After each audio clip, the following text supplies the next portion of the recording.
Good morning mga friend. Andito tayo sa labas ngayon, nagpapaaraw. July 5, it's Sunday. Hindi tayo nakapag-church kasi lahat ng mga kasama ko, may mga lakad sila today and tomorrow. Andito tayo sa Teakwood mga friends. Sasakyan ni Ate Banji, oh. Ayan, nasa sasakyan ni Ate Banji mga tropa. Anyway, dito ako ngayon. Ayan yung fire station. Malapit kami sa fire station. Ayan, fire station mga friends. Tapos papunta ron is going Timberley. Dito naman Teakwood going downtown mga friends. Ayan o, kakatabi namin ng Fort McMurray Dental. Ayan ang phone number niya, 791-5538. Tapos ito naman yung The Meat Shop, katabi rin namin yan. And Cosmos Pizza is open. Tabi namin bar, The Black Horse Pub. Busy kahapon mga tropa. Pagod mga kasama ko. Oh, nagpatakbo na siya. Ang bilis, eh, no? Okay, mga friends. Hindi tayo sa Fort McMurray. Yan naman yung mga apartment, mga townhouse. Signal Hill Place dito sa Teakwood. God bless everyone. Hopefully, maliwanagan na ng isip yung mga bumabati ko sa ating gobyerno.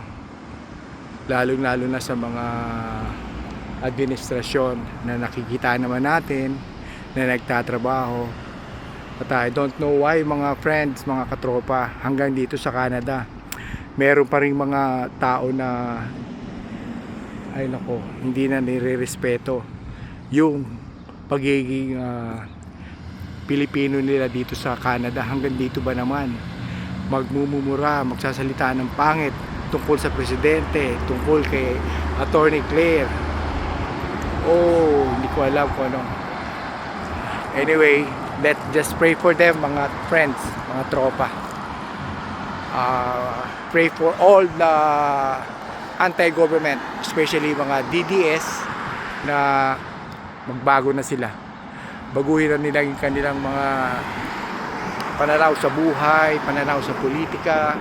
Bagkus magtulungan tayo at hayaan natin ang gobyerno na litisin at hulihin at ipakulong ang mga nangurakot. Darating tayo dyan mga kaibigan. Anyway, I have to go inside the store na. God bless everyone. Ito nga pala si Kuya Neil, mga tropa. Pasok tayo ngayon kasi today Sunday. God bless to all Gia family. Ito tayo sa store. Ayan o. I'm here, mga tropa. God bless everyone. Open na natin to. Open this one for now. Ito mamaya. And let's open the oven. They are busy last night. Okay. Ayan, naipero ko na yung mga donors. Ayan si Marilyn Monroe, James B, Elvis Presley, antik na yan. Yung ano na yan. Oh, may nagkakain nandun sina Tito Saning from Zambales. Mga tropa ni Milot, kamag-anak nila Milot, saka nila Val. Ayan o, mama ni Val luluto dahil si Nateo and Milot ay nasa Zambales on vacation. Napakaganda panoorin yan. Anyway friend, God bless po sa lahat. Good day, Sunday. Let's give our day and pray kahit nasa tayo para kay Lord. Dahil today Sunday, we should do our good relationship with God in Jesus' name. Because He's the only way, the truth, and the life. Okay po. God bless everyone. Bye. Happy Sunday.